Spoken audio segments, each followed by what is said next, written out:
Hello बच्चों, आज वाले वीडियो में हम सिर्फ ऑब्जेक्टिव क्वेश्चंस जो हैं वो डिस्कस करेंगे। इस चैप्टर के कुछ एक ऑब्जेक्टिव क्वेश्चन हैं, उनमें से कुछ बहुत बढ़िया हैं तो वो अच्छा ही है। वैसे भी ऑब्जेक्टिव क्वेश्चन जो हैं वो हमारे कॉन्सेप्ट के लिए हमेशा अच्छे होते हैं। ठीक है, तो आज हम ऑब्जेक्टिव क्वेश्चन करते हैं।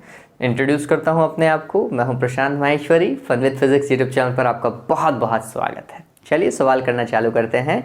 चैप्टर हमारा ऑप्टिक्स चल रहा है। ठीक है, ऑलराइट। देखिए, पहला सवाल जो आपको दिखाई दे रहा होगा वो क्या है। गोलीय दर्पणों से प्रतिबिंब बनने के लिए केवल पराअक्षीय किरणों, पराअक्षीय का मतलब कौन सी बच्चों, जो हमने उपाक्षीय किरणें बोला था ना,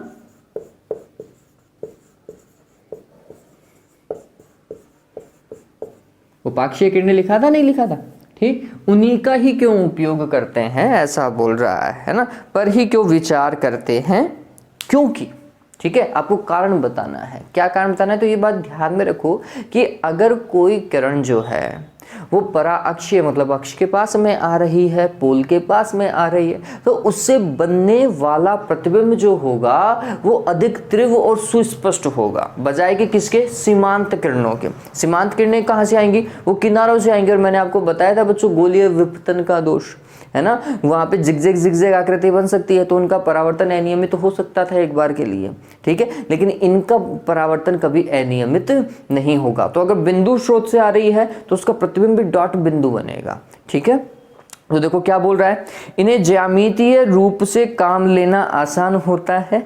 ठीक, इसमें आपतित प्रकाश की अधिकांश तीव्रता निहित होती है। नहीं, ऐसा नहीं है, आपतित प्रकाश की तीव्रता तो डिवाइड होती है अच्छे से।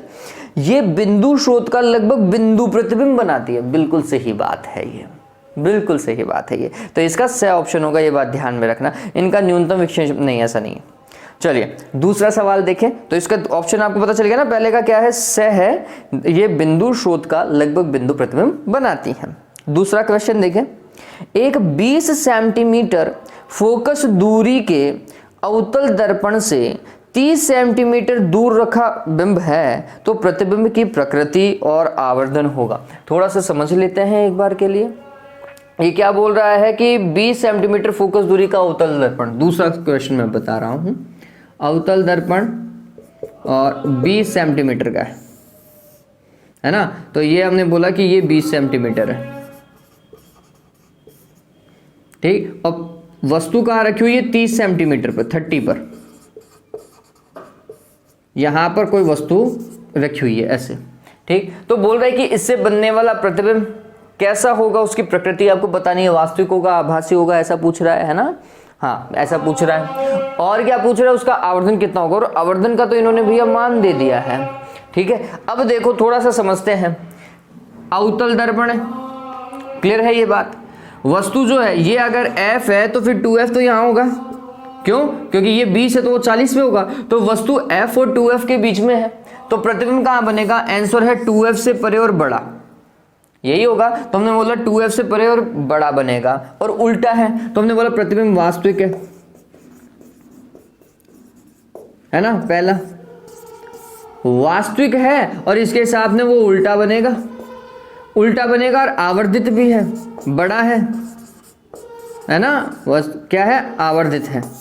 तो हमें इन तीन चीजों से क्या पता चला, वास्तविक होने के कारण m का मान माइनस का होगा, ये बात ध्यान में रखिएगा। ठीक है, प्लस का नहीं हो सकता। ठीक, और फिर आवर्धित है तो m का मान जो है वो 1 से ज्यादा होना चाहिए परिमाण में। ठीक है, आवर्धित में बड़ा प्रतिबिंब बन रहा है तो 1 से ज्यादा होगा। तो अब इसमें ऑप्शन अगर देखने से पता चल जाए तो हम काम करने की कोशिश करेंगे।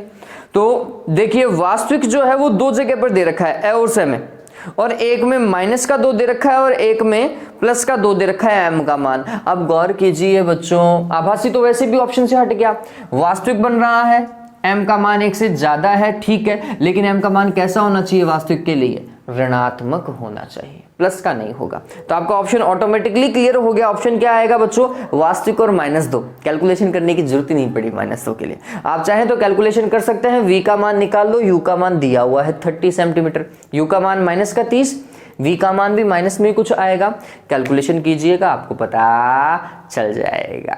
ठीक है, माइनस का v/u होता है फॉर्मूला, अदरवाइज देखने से ही पता चल रहा है यहाँ पर। तीसरा सवाल देखें, अवरक्त किरणों के लिए अपवर्तनांक का मान रहता है। हालांकि इस सवाल को अगर मैं देखूं, अवरक्त किरणें है ना, अवरक्त किरणें मतलब लाल के समान ही किरणें, ये बात ध्यान में रखिएगा। अवरक्त और लाल किरणें, जैसे जब हम पढ़ते हैं ना बच्चों स्पेक्ट्रम, है ना, तो हम स्पेक्ट्रम के अंदर क्या पढ़ते हैं, यहां पर आता है विबग्योर, ऐसा लिख दूं मैं, VIBGYOR। ये दृश्य प्रकाश का स्पेक्ट्रम है जिसमें सबसे ऊपर क्या आता है, V आता है, बैंगनी, वॉयलेट, और इससे जस्ट ऊपर आता है अल्ट्रा वॉयलेट, UV, जस्ट ऊपर, है ना, पराबैंगनी किरणें, और इसके जस्ट नीचे आता है अवरक्त किरणें, इंफ्रारेड, IR जिसे हम बोलते हैं, IR, अवरक्त।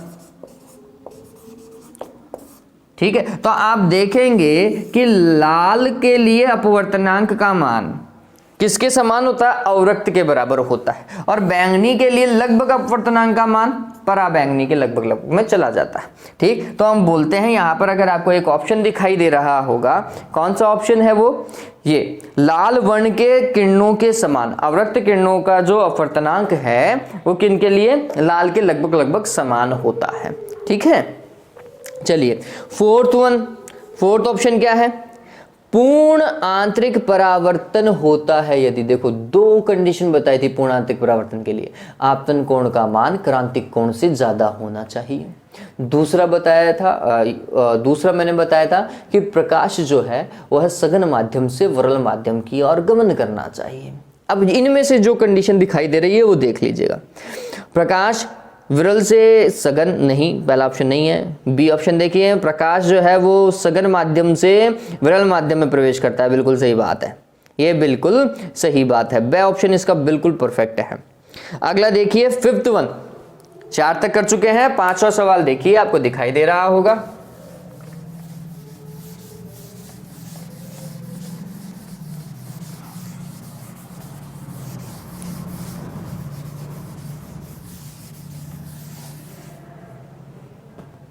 देखिए सवाल क्या है, जब एक बिंब अपसारी लेंस से 20 सेंटीमीटर दूर रखते हैं, कौन से लेंस से, अपसारी लेंस से 20 सेंटीमीटर दूर रखते हैं तो छोटा प्रतिबिंब बनता है, अपसारी लेंस से छोटा ही बनेगा भैया, कहीं पे रख दो। निम्न में से कौन सा कथन अवश्य सही होगा, कौन सा बिल्कुल सही होगा, तो देखो अपसारी लेंस है ना, 5वां सवाल कर रहे हैं, अगर अपसारी लेंस है, अपसारी का मतलब हो गया बच्चों अवतल लेंस, है ना। अब इससे बनने वाला प्रतिबिंब एक तो होगा आभासी, ठीक, आभासी है तो सीधा, और हमेशा बनेगा छोटा, ये बात हमेशा ध्यान में रखना, ये अवतल लेंस की खास बात है, छोटा ही प्रतिबिंब बनेगा, सीधा बनेगा और आभासी बनेगा। अब देख लो, प्रतिबिंब उल्टा बनता है, गलत बात है, प्रतिबिंब वास्तविक हो सकता है, गलत बात है, प्रतिबिंब की दूरी 20 सेंटीमीटर से अधिक होनी चाहिए, लेंस की फोकस दूरी 20 सेंटीमीटर से कम हो सकती है। 1 मिनट, सवाल को थोड़ा सा और पढ़ लेते हैं। अपसारी लेंस से 20 सेंटीमीटर दूर रखते हैं, देखो प्रतिबिंब की दूरी 20 सेंटीमीटर से अधिक होनी चाहिए, भी गलत है। जब भी आप यहां पर देखते हो ना, एक और चीज मैं आपको बताना भूल गया,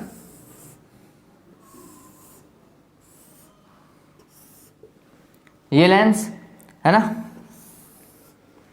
यहां पर कोई वस्तु मान लीजिए, प्रकाश की पहली किरण ऐसी आई और दूसरी जो इससे गुजरती है वो तो गुजरेगी, ठीक, ये वाली ये क्या करेंगे, ये फैलाएंगे, तो इसको जब आप पीछे की ओर ट्रेस करोगे ऐसा, तो यहां पर आपको एक आभासी मिलेगा। तो प्रतिबिंब अगर ये 20 सेंटीमीटर की दूरी पर है, ठीक, तो फिर प्रतिबिंब जो है वो 20 सेंटीमीटर की दूरी पर नहीं बनेगा, कम बनेगा, और फोकस दूरी जो है वो क्या होगी, 20 सेंटीमीटर से कम होगी।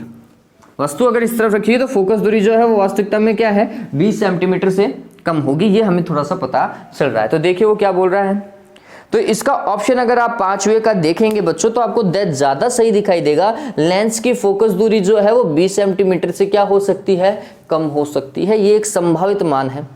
प्रतिबिंब की दूरी तो 20 सेंटीमीटर से क्या है, कम है, ये बात ध्यान रखना। जबकि वो क्या बोल रहा है, अधिक होनी चाहिए, ऐसा नहीं, प्रतिबिंब की दूरी 20 सेंटीमीटर से कम होनी चाहिए। देखो प्रतिबिंब तो यहीं पे बन रहा है ना, 20 सेंटीमीटर से कम दूरी पर, है ना।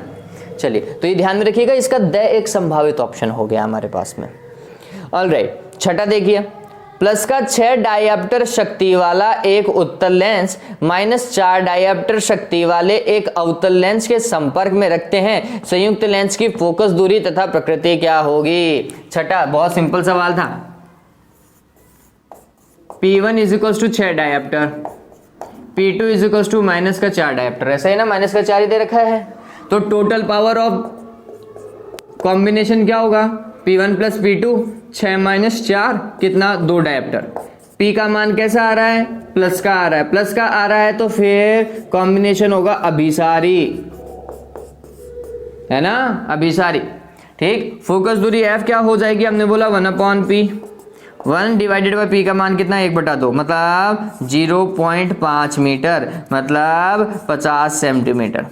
फोकस दूरी 50 सेंटीमीटर और अभिसारी प्रकृति, अभिसारी मतलब उत्तल, तो उत्तल होना चाहिए, 50 सेंटीमीटर होना चाहिए। ब ऑप्शन आपको दिखाई दे रहा होगा, दिख रहा है बच्चों, ब ऑप्शन है उत्तल एवं 50 सेंटीमीटर की दूरी। हाँ भाई, अगला देखो, एक समबाहु प्रिज्म में से एक प्रकाश किरण इस प्रकार गुजरती है कि उसका आपतन एवं निर्गत कोण बराबर है तथा प्रत्येक कोण प्रिज्म कोण का 3/4 है, तो विचलन कोण क्या होगा। बहुत बढ़िया सवाल है, वाकई में बहुत बढ़िया सवाल है बच्चों। इस सवाल को आप कह सकते हैं कि एक लेवल का सवाल है बच्चों। सवाल वापस से पढ़ लीजिए बच्चों, और जितना डेटा आपको समझ में आया अगर उसे उतार सके तो सवाल हो जाएगा अपना।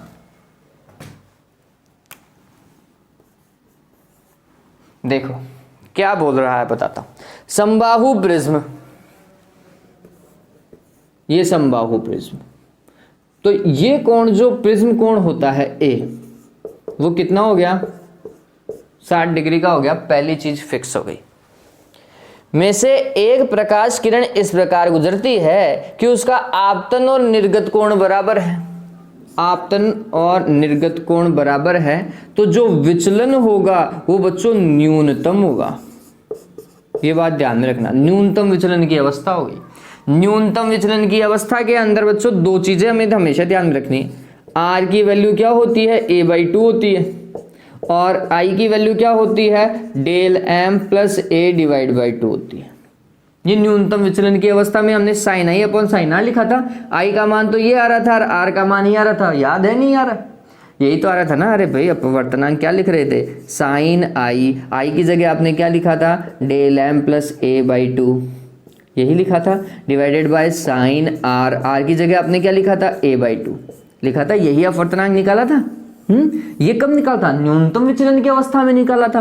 तो हमने ये फिक्स कर लेना है कि अगर न्यूनतम विचलन है तो इसका मतलब है आई का मान तो ये और आर का मान ये होगा, ये फिक्स है बच्चों। अगर ये चीज आपके दिमाग में आ गई ना तो फिर सवाल को करने से कोई नहीं रोक सकता आपको, ठीक है। तो ये न्यूनतम विचलन की अवस्था में आ गया, हमने खुद ने ही पता लगा लिया कि आई बराबर ई बोल रहा है वो। फिर क्या बोल रहा है, तथा यह प्रत्येक कोण प्रिज्म का 3/4 है, और ये दोनों कोण प्रिज्म कोण जो कि ए है उसका कितना है, 3/4 है। बात समझ में आ गई कि आई और ई का मान कितना है, ए को किससे गुणा करना है, 3/4 से गुणा करना है।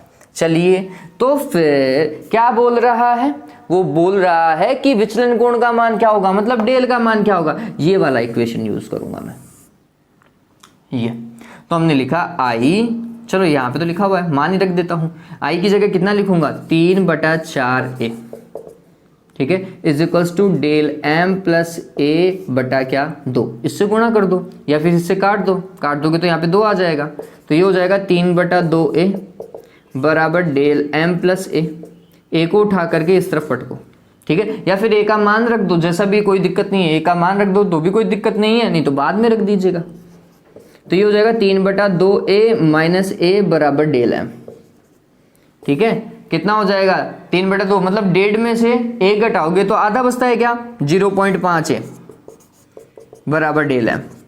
तो 0.5 मतलब 1/2 होता है बच्चों, और ए का मान कितना 60 बराबर डेल एम। तो मेरे हिसाब से डेल एम का मान आपको पता चल गया होगा कितना 30 डिग्री। ठीक है, इस तरीके से आप काम कर सकते हैं। आप चाहें तो यहीं पर ही आई का मान निकाल लो, यहीं पे ए का मान कितना 60 गुणा 3/4 कर दो। ठीक है, तो ये कितना आएगा 4 एकम 4, 2 4 पंजो 20, 15 × 45।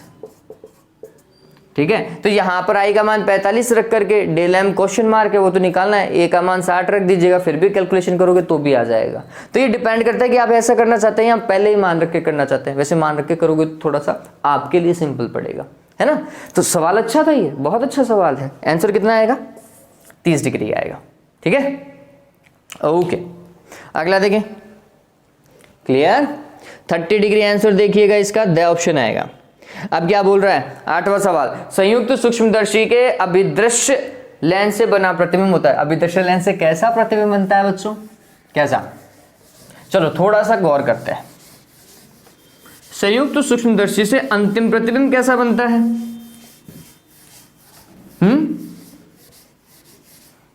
देखिए, संयुक्त सूक्ष्मदर्शी, ये वाला लेंस अभिदर्शक लेंस, ये वाला लेंस नेत्र लेंस, ऐसा ही होगा। तो हम बोलते हैं वस्तु यहां थी, फिर उससे जो फाइनल प्रतिबिंब बना इसके कारण, है ना, ऐसा। ये वाला प्रतिबिंब किसके कारण बन रहा है? तो आंसर है अभिदर्शक लेंस के कारण। ये कैसा था? आंसर है वास्तविक था। कैसा था? वास्तविक। और इससे तो बड़ा ही था और आवर्धित था, है ना, वास्तविक, उल्टा और आवर्धित। ठीक, पर इससे जो बनता है फाइनली इस तरफ, है ना, इधर भी तो बनता है कोई प्रतिबिंब ऐसा। ये कैसा था? तो हमने बोला कि ये आभासी था। अंतिम प्रतिबिंब कैसा? आभासी। और मूल के सापेक्ष कैसा? उल्टा। मूल के सापेक्ष, इसके सापेक्ष तो सीधा है, लेकिन मूल बिंब के सापेक्ष में ये उल्टा है, ये ध्यान में रखिएगा। ठीक है, तो हम बोलते हैं कि अंतिम प्रतिबिंब तो आभासी बनता है, लेकिन अभिदर्शक लेंस द्वारा बनाने वाला प्रतिबिंब क्या है? वास्तविक है, ये ध्यान में रखना। ठीक है, तो देखो आंसर देखो क्या बोल रहा है, वास्तविक और बिंदु रूप नहीं, वास्तविक और बड़ा, बिल्कुल सही है। 8वें का द ऑप्शन देखो आप, आभासी तो वैसे भी छोड़ना है, आभासी का तो कोई मतलब ही नहीं है। ठीक है, द ऑप्शन देखिए, वास्तविक और बड़ा, है ना। 9th वाला क्वेश्चन, जब 1.47 अपवर्तनांक के कांच के किसी उभयोत्तल मतलब उत्तल लेंस को किसी द्रव में डुबोया जाता है तो यह एक समतल शीट या समतल परत की भांति व्यवहार करता है, मतलब पारदर्शी हो चुका है। इसका तात्पर्य यह है कि द्रव का अपवर्तनांक है। बच्चों, ये मैंने बताया था कि अगर किसी द्रव में किसी लेंस को डाल दे और वो गायब हो जाए या एक पारदर्शी समतल शीट की भांति व्यवहार करने लग जाए, तो फिर हम बोलते हैं कि द्रव का अपवर्तनांक किसके बराबर होना चाहिए? उस लेंस के बराबर होना चाहिए। गायब हो जाता है ना, सवाल करवाया था मैंने, याद करो। ठीक, तो ध्यान में रखिए, दोनों का अपवर्तनांक क्या होना चाहिए? बराबर होना चाहिए। तो हम बोलेंगे कि द्रव का अपवर्तनांक जो है, सही ऑप्शन देखें, कांच के अपवर्तनांक के बराबर होना चाहिए। ठीक है, 9th वाला हो गया। ओके, 10th क्वेश्चन देखिए। 10th में थोड़ा सा आपको चेंज करना पड़ेगा, वो क्या है वो देखिए। किसी प्रिज्म का न्यूनतम विचलन कोण का मान उसके अपवर्तनांक कोण के बराबर है, उसके अपवर्तन कोण के बराबर है। ठीक है, इसको हम कैसे पढ़ेंगे? उसके अपवर्तक कोण के बराबर है, मतलब आर के बराबर है। ठीक है, ये ध्यान में रखिएगा। वो क्या बोल रहा है कि न्यूनतम विचलन कोण मतलब डेल एम का मान प्रिज्म के लिए किसके बराबर है? आर के बराबर है। और वैसे आपको पता होना चाहिए आर किसके बराबर होता है? आंसर है a/2 के। न्यूनतम विचलन की अवस्था में तो a/2 के बराबर होता है। चलो ठीक है, यदि प्रिज्म का अपवर्तनांक हो तो प्रिज्म का अपवर्तनांक कितना हो? तो हमने समझा इस चीज को, भाई अपवर्तनांक निकालना है, तो हमने लिखा del M is equals to अपवर्तनांक म्यू माइनस 1 इंटू ए।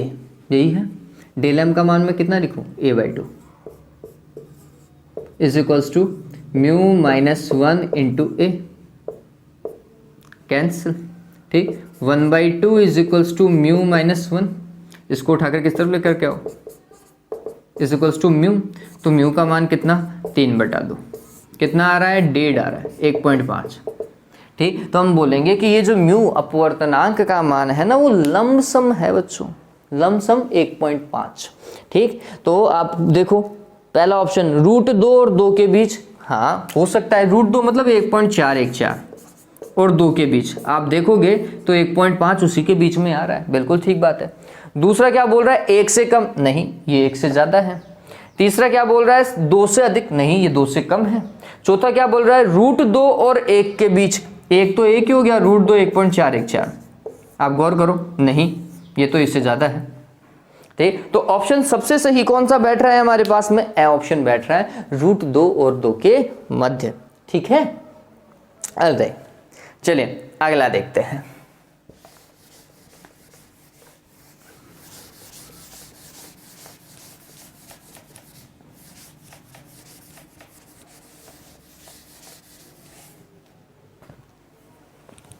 अगला देखिए 11वां, किसी समतल दर्पण पर प्रकाश की कोई किरण अभिलंबवत आपतित तो होती है तो परावर्तन कोण का मान क्या होगा। बहुत बढ़िया सवाल है, मैंने बताया भी है। देखिए समतल दर्पण कौन सा 11वें नंबर का सवाल है, 11वां। अभिलंबवत आ रही है, अगर ऐसे आ रही है तो ऐसे ही जाएगी क्या, अभिलंब से ही आई और अभिलंब से ही जाएगी।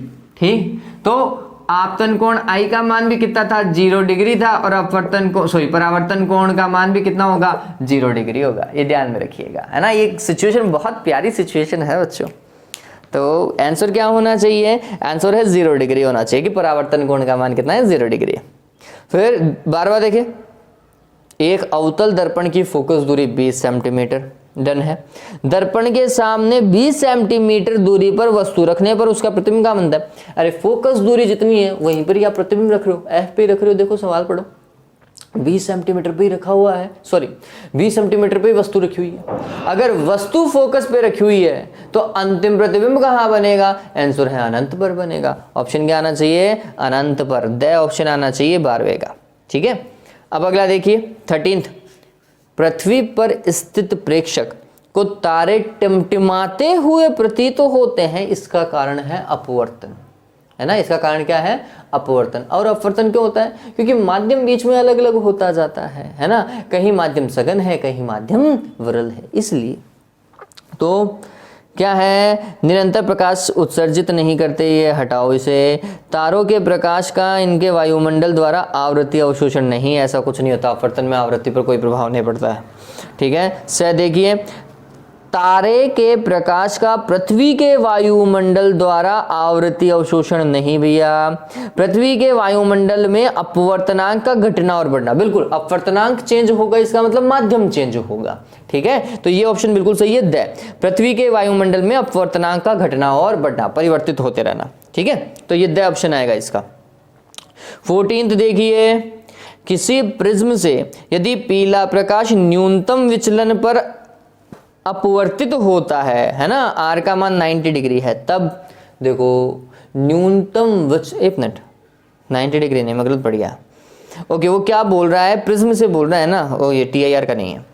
तो ये बोल रहा है कि प्रिज्म के लिए बोल रहा है कि पीले प्रकाश के लिए न्यूनतम विचलन हो रहा है, तो इसका मतलब क्या होना चाहिए, न्यूनतम विचलन की अवस्था में, सिंपल सा क्वेश्चन है, आपतन कोण का मान निर्गत कोण के बराबर होना चाहिए। ई है ये, आई और ई क्या होने चाहिए, बराबर होने चाहिए, ये बात ध्यान में रखना।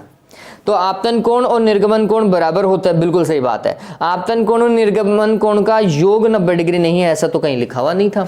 आपतन कोण निर्गमन कोण की अपेक्षा छोटा होता है, ऐसा कोई जरूरी नहीं है। आपतन कोण निर्गमन कोण की अपेक्षा बड़ा होता है, बिल्कुल गलत है। तो सिर्फ एक ही ऑप्शन बिल्कुल सही है, दोनों कोण बराबर होंगे, आपतन और निर्गत कोण बराबर होने चाहिए। ठीक है, 15वां सवाल देखिए, स्वस्थ नेत्र के लिए स्पष्ट दृष्टि की न्यूनतम दूरी तथा अधिकतम दूरी होती है। देखो अपन 25 सेंटीमीटर से देखना चालू करते हैं, कहां तक देखते हैं, अनंत तक देखते हैं भाई, ये हमारा प्रयास है ना, 25 सेंटीमीटर तथा अनंत दूरी, बे ऑप्शन आपको दिखाई देगा। अगला देखिए, एक साधारण खगोलीय दूरदर्शी की लंबाई होती है। देखो जब भी दूरदर्शी की लंबाई के लिए बोले ना तो आपको ये पता होना चाहिए f0 प्लस ue होता है, लेकिन उसका सामान्य संयोजन में क्या होता है, f0 प्लस fe होता है। मैंने बताया है लास्ट वीडियो में, है ना। तो ये जो सवाल है वो सामान्य संयोजन के लिए ही है, ये ध्यान में रखो बच्चों, ठीक है। तो फिर आंसर क्या होना चाहिए, दोनों लेंसों की फोकस दूरी के अंतर के बराबर नहीं भाई, फोकस दूरियों के योग की आधी नहीं, आधी नहीं होना चाहिए, फोकस दूरियों के योग के बराबर, बिल्कुल सही है, दोनों लेंसों की फोकस दूरी के योग के बराबर f0 प्लस fe, तो ये बिल्कुल सही है। से ऑप्शन के ऊपर टिक लगा लीजिएगा। वस्तु से बड़े आकार का काल्पनिक प्रतिबिंब बनाया जा सकता है। देखो ऑप्शन 17वां, प्रतिबिंब कैसा बनना चाहिए, बड़ा, और कैसा, काल्पनिक। यही तो बोल रहा है। अब बोल रहा है कि किसकी सहायता से, अब समझिए थोड़ा समझते हैं। हमने बोला कि अवतल, समझना, अवतल अगर दर्पण हो तो उसमें एक ऑप्शन है, जब P और F के बीच में वस्तु को रखा जाए तो काल्पनिक भी बनता है और बड़ा भी बनता है, ठीक है, ये बिल्कुल सही है, अवतल दर्पण सही है, ठीक। अब हम बात करते हैं उत्तल दर्पण। उत्तल दर्पण से काल्पनिक ही बनता है, ये तो सही जा रहा है, लेकिन बड़ा कभी नहीं बनेगा, गलत हो गया यहां पर ये सीन। फिर अवतल लेंस, देखो अवतल लेंस में दिक्कत है, क्या दिक्कत है भाई, इससे हमेशा छोटा ही बनता है, काल्पनिक बनता है लेकिन छोटा ही बनता है, तो ये भी गलत है। उत्तल लेंस, देखो उत्तल लेंस बिल्कुल सही है। वस्तु को प्रकाशिक केंद्र और एफ के मध्य रखो, बड़ा भी बनेगा और काल्पनिक भी बनेगा, ठीक। तो उत्तल लेंस या फिर अवतल दर्पण। देखिए उत्तल दर्पण नहीं, अवतल दर्पण बिल्कुल सही है, अवतल लेंस गलत, समतल दर्पण गलत। तो कौन सा है, अवतल दर्पण द्वारा ब ऑप्शन 17वें का क्या आएगा, ब आएगा। इनमें से 2 ऑप्शन सही थे और 2 में से 1 ही दे रखा है, अवतल दर्पण। फिर 18वां, संयुक्त सूक्ष्मदर्शी में अंतिम प्रतिबिंब बनता है, कैसा बनता है, आभासी और उल्टा। बताया था ना, वस्तु के सापेक्ष में आभासी भी है और उल्टा है, ध्यान में रखिएगा। तो ब ऑप्शन आएगा इसका 18वें का। देखिए 18वें का आपको ब दिखाई देगा, है ना, आभासी और उल्टा।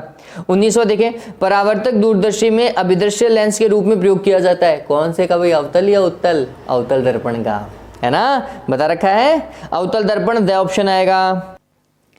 20वां सवाल देखिए क्या बोल रहा है, एक खगोलीय दूरदर्शी के अभिदृश्यक और अभिनेत्र लेंस की क्षमता 5 तथा 20 डायऑप्टर है। देखिए क्षमता बोल रहा है किस किस की, अभिदृश्यक और अभिनेत्र लेंस की। अभिनेत्र का मतलब क्या होता है बच्चों, नेत्र का लेंस होता है, ठीक है। तो अभिदृश्यक के लिए क्षमता तो पावर होती है, डायऑप्टर दिया हुआ है कितना भाई, 5 डायऑप्टर, है ना। और ये किसके लिए है, आंसर है अभिदृश्यक के लिए।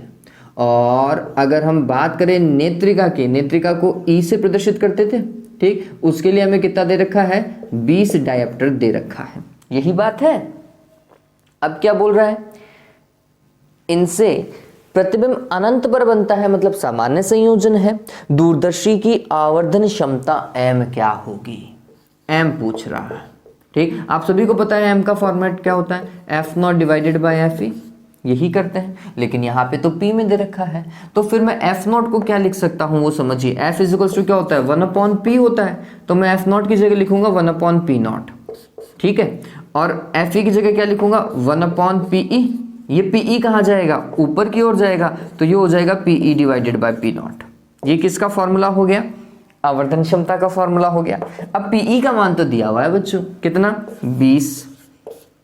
p0 का मान कितना, 5, कितना आएगा, 4। कोई मात्रक होता है क्या m का, आंसर है कोई मात्रक नहीं होता, तो ये जो 4 है ये इसका क्या है बच्चों, आंसर है। समझ में आया ये, तो इसका ऑप्शन अगर आप देखोगे तो ए ऑप्शन आपको दिखाई देगा, ठीक है।